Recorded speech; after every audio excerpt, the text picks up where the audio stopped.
महादेव। श्री शिवाय नमस्तुभ्याम। आप सब भी कमेंट में हर हर महादेव जरूर लिखिएगा। श्री कृष्ण गोविंद हरे मुरारी, हे नाथ नारायण वासुदेवा। माघ का पावन महीना शुरू हो रहा है, जो कि इस बार 14 जनवरी 2025 से शुरू होकर 12 फरवरी 2025 को समाप्त होगा। माघ का महीना भगवान कृष्ण को बहुत अधिक प्रिय है। इस माह में गंगा स्नान और दान का विशेष महत्व होता है। माघ मास हिंदू पंचांग के अनुसार 11वां महीना होता है।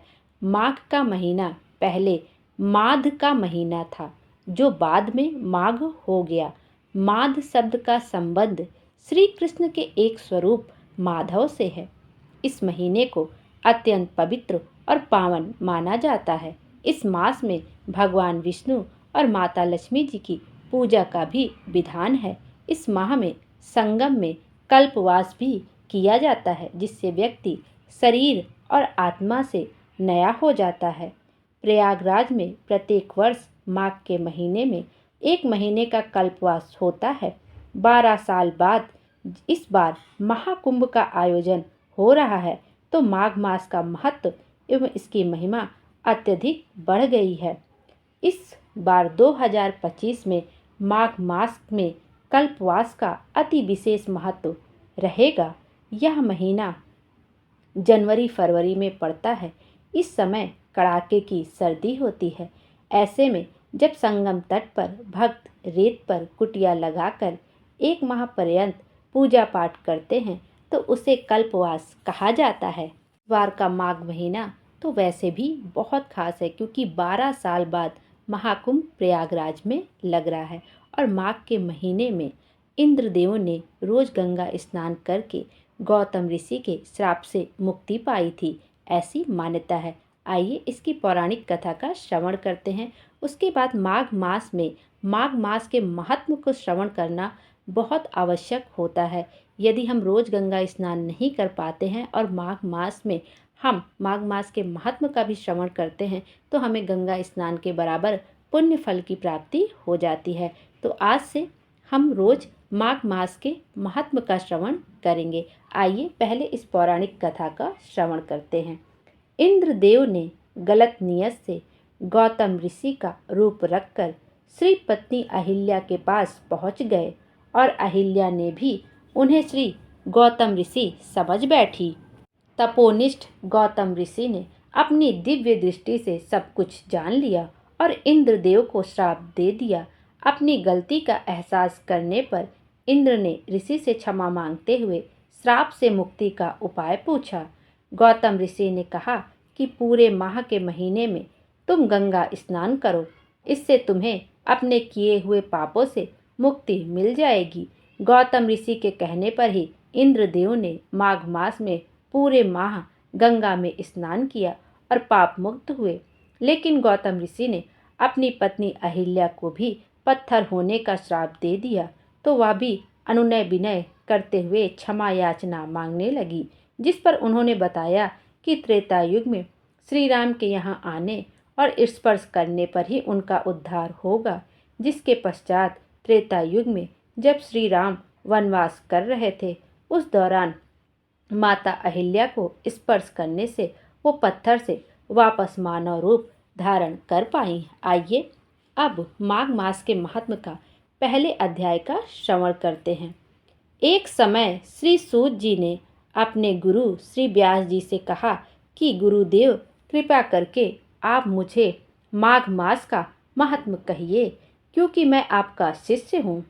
व्यास जी कहने लगे कि रघुवंश के राजा दिलीप एक समय यज्ञ के स्नान के पश्चात पैरों में जूते और सुंदर वस्त्र पहनकर शिकार की सामग्री से युक्त कवच और शोभायमान आभूषण पहने हुए अपने सिपाहियों से घिरे हुए जंगल में शिकार खेलने के लिए अपनी नगरी से बाहर निकले।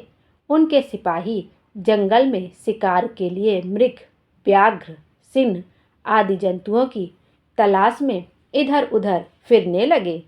उस वन में वनस्थली अत्यंत शोभा को प्राप्त हो रही थी। कहीं कहीं मृगों के झुंड फिरते थे।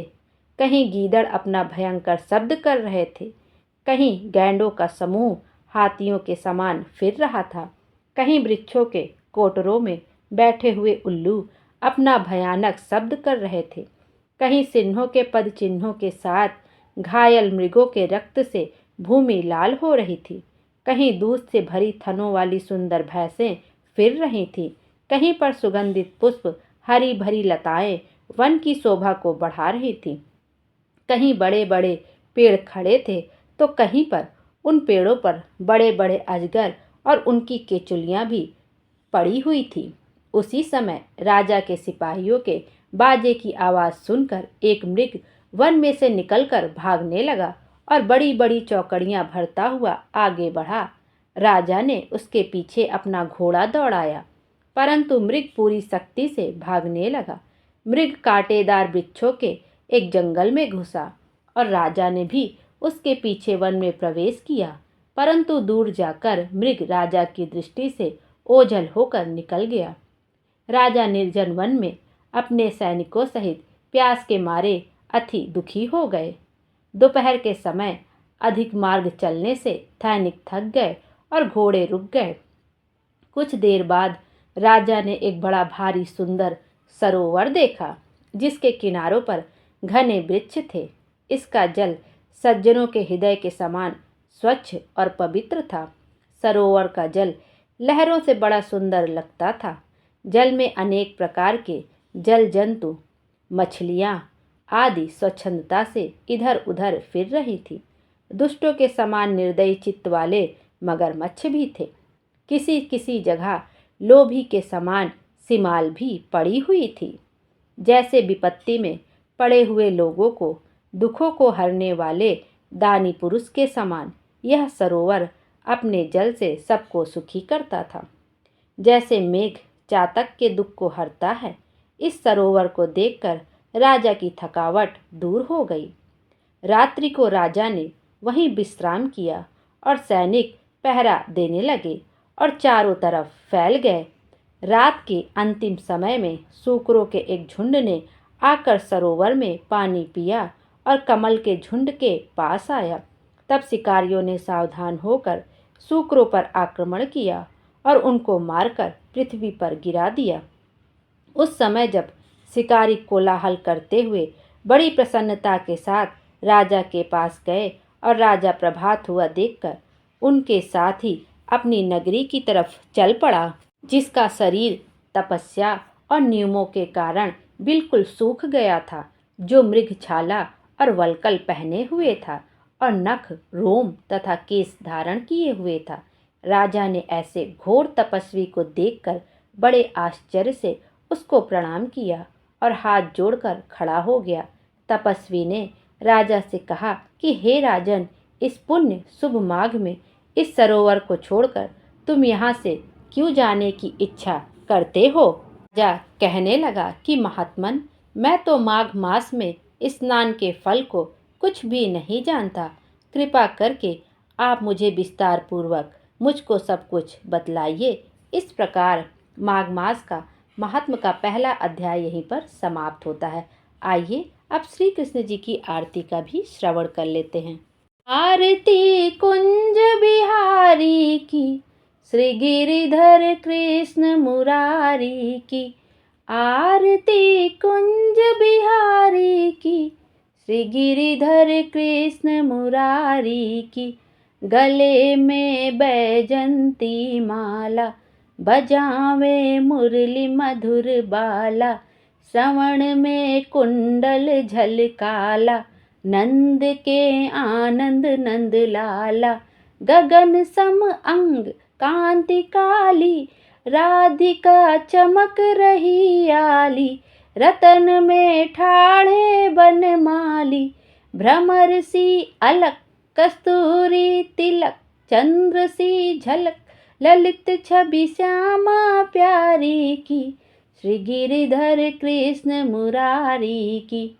आरती कुंज बिहारी की, श्री गिरिधर कृष्ण मुरारी की। कनक में मोर मुकुट बिल से, देवता दर्शन को तरसे, गगन सो सुमन राशि बरसे। बजे मूर्छंग मधुर मृदंग, ग्वालिनी संग अतुल रति गोप कुमारी की। श्री गिरधर कृष्ण मुरारी की, आरती कुंज बिहारी की। श्री गिरधर कृष्ण मुरारी की। जहाँ से प्रगट भई गंगा, कलश कलिहारणी श्री गंगा। स्मरन्ते होत मोह भंगा, बसी शिव शीस जटा के बीच। हरे अघ कीच चरण छवि श्री बनवारी की। श्री गिरधर कृष्ण मुरारी की, आरती कुंज बिहारी की। श्री गिरधर कृष्ण मुरारी की। चमकते उज्ज्वल तट रेणु, बज रही वृंदावन बेनु। चहु दिस गोपिकाल धेनु, हंसत मृद मंद चांदनी चंद। कटत भव फंद टेर सुन दीन दुखारी की। श्री गिरधर कृष्ण मुरारी की, आरती कुंज बिहारी की। श्री गिरधर कृष्ण मुरारी की। बोलो बाके बिहारी लाल की जय। आज हमने मार्गशीर्ष महात्म का पहला अध्याय श्रवण किया है। कल हम मार्गशीर्ष माह के दूसरे अध्याय का श्रवण करेंगे। श्री शिवाय नमस्तुभ्यम। हर हर महादेव। Thank you.